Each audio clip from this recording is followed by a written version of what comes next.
On the Silke, Switzerland's busiest prostitution mile, every night between 30 and 40 women sell their bodies. Most of them are Roma from Hungary. Many have a family back home. Often the money they earn here is the family's only income, and often there's hardly any money left for the women themselves. All of them come from very poor backgrounds. Lea Bösiger has been advising prostitutes in Zurich for 12 years.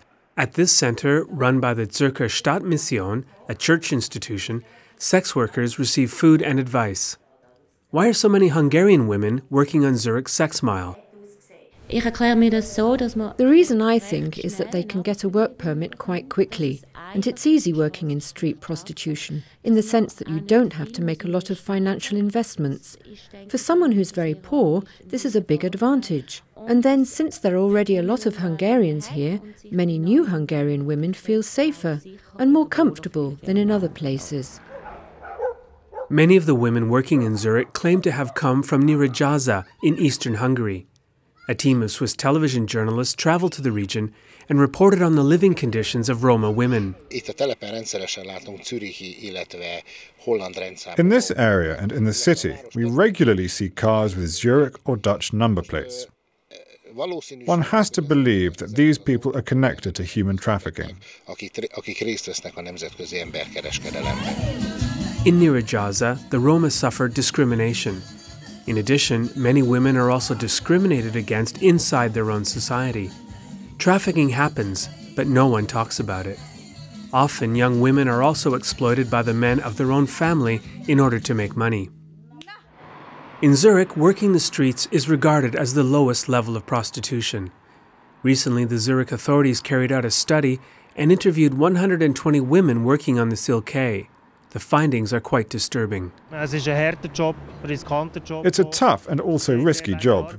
They told us they work up to 70 hours per week with only half a day free. There's an enormous financial pressure.